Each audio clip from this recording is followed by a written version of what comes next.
Assalamualaikum, saya Sahala Bati, saya ibu daripada kohort 5. Hari ini saya akan membentangkan tentang tugasan yang telah diberikan. Tajuk tugasan yang saya pilih ialah jelaskan adat dan budaya dalam perkahwinan masyarakat Siam di Malaysia. Seperti kawan-kawan lain, perkahwinan adalah satu peristiwa yang penting dalam kehidupan seseorang dan merupakan peristiwa yang mesti dilakukan menurut adat dan susunan yang telah dilazimkan oleh masyarakat itu. Adat perkahwinan masyarakat Siam dimulakan dengan upacara merisik, kemudian bertunang, menentukan tarikh pernikahan dan akhir sekali melangsungkan pernikahan. Bagi masyarakat Siam di Malaysia, mereka mengamalkan gaya hidup yang mirip dengan orang Melayu. Kaum Siam di Malaysia juga mempunyai adat perkahwinan yang sama seperti masyarakat lain di negara ini, seperti adat meminang, bertunang dan menikah. Adat-adat yang dilakukan oleh masyarakat ini diambil dari negara asal mereka, iaitu negara Thailand. Sebahagian besar pasangan yang ingin berkahwin memilih untuk melangsungkan kesemua peringkat perkahwinan pada hari yang sama. Misalnya bertunang pada sebelah pagi, upacara pernikahan pada sebelah petang dan dilanjutkan dengan majlis resepsi pada sebelah malam. Proses-proses perkahwinan Siam adalah seperti yang telah saya sebutkan tadi, iaitu dimulakan dengan merisik, kemudian bertunang, menentukan tarikh perkahwinan dan akhir sekali adalah perkahwinan. Adat perkahwinan masyarakat Siam dimulakan dengan upacara merisik, iaitu ahli keluarga pihak lelaki akan berkunjung ke rumah si gadis untuk meminang. Hal ini dilakukan untuk mendapatkan persetujuan daripada orang tua pihak mempelai perempuan dan menanyakan nilai mas kahwin yang mereka kehendaki. Dalam bahasa setempat, mas kahwin itu dinamakan Ton Mun, iaitu Ton bererti emas dan Mun bererti pertunangan. Apabila tiba hari merisik, pihak rombongan pengantin lelaki akan membawa hantaran seperti gubahan daun sirih dan juga sebentuk cincin. Kadang-kadang pihak pengantin lelaki turut membawa beberapa barang hantaran lain seperti kain, rantai dan sebagainya mengikut kemampuan pengantin lelaki. Bagi pihak perempuan pula, biasanya tidak perlu membalas hantaran yang banyak, cukup sekadar sebentuk cincin. Cincin ini sebagai tanda kepada pasangan tersebut untuk ke arah perkahwinan. Tidak mengharankan majlis pertunangan mesti mengambil tempat sebelum perkahwinan. Setengah pasangan mungkin melakukan ia pada hari yang sama dengan hari perkahwinan untuk menjimatkan belanja. Cincin akan disarungkan ke jari manis si gadis. Kedua-dua mempelai akan memohon persetujuan daripada orang tua kedua-dua belah pihak. Kemudian jumlah wan hantaran serta tempoh bertunang akan ditetapkan.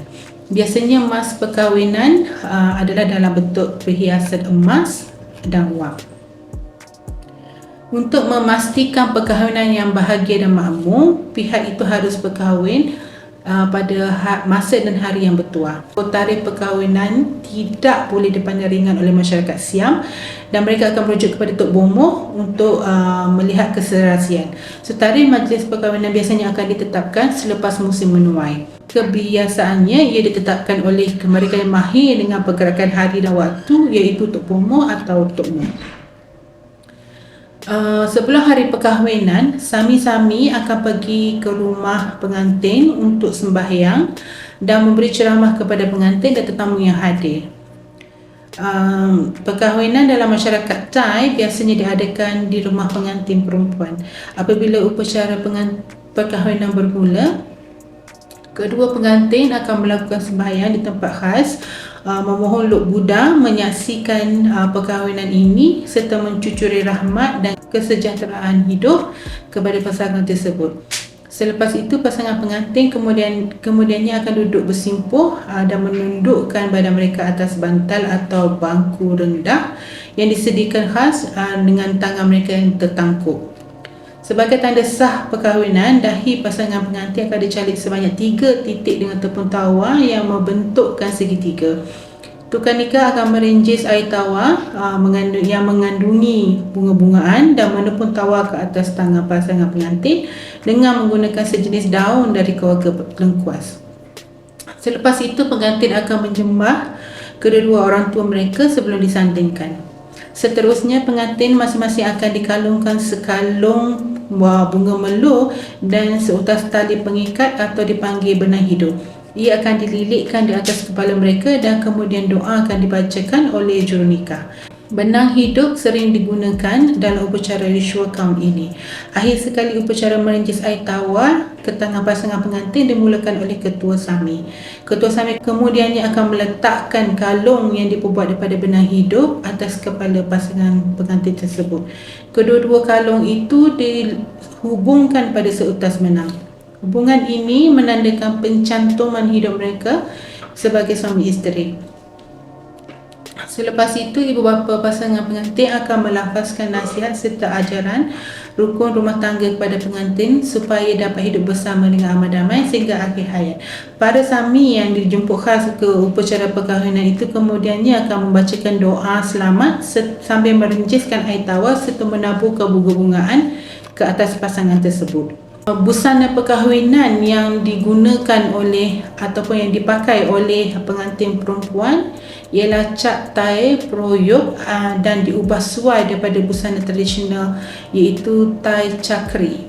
Asalnya busana ini dipakai oleh Ratu Sirkit dan dianggap menjadi pengaruh besar dan juga berjasa dalam menghidupkan balik status sutera Thailand.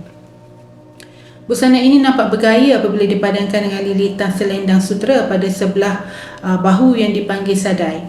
Warna pastel atau krim menjadi kegemaran wanita Thailand di era moden ini. Bagi pengantin lelaki pula, busana pengantin disebut sebagai sua bararaca dengan maksud baju yang meriah. Busana ini juga dipakai oleh ahli-ahli politik, pegawai-pegawai awam di majlis-majlis khas dan di majlis perkahwinan. Adat perkahwinan kaum Siam tidak banyak bezanya dengan kaum-kaum lain seperti kaum Melayu. So terdapat banyak persamaan daripada aspek perkahwinan, contohnya pemberian cincin semasa hari merisik dan pertunangan. So keutuhan adat resam menjadi kesinambungan dalam setiap masyarakat pelbagai bangsa dan mencerminkan budaya dan adat resam yang perlu dipelihara bagi menjadi sejarah dalam sesuatu bangsa. Di samping itu juga ia dapat melahirkan sikap menghormati agama dan budaya lain kerana kita hidup dalam negara yang mempunyai kepelbagaian kaum dan kepercayaan. Itu saja pembentangan saya pada hari ini. Terima kasih.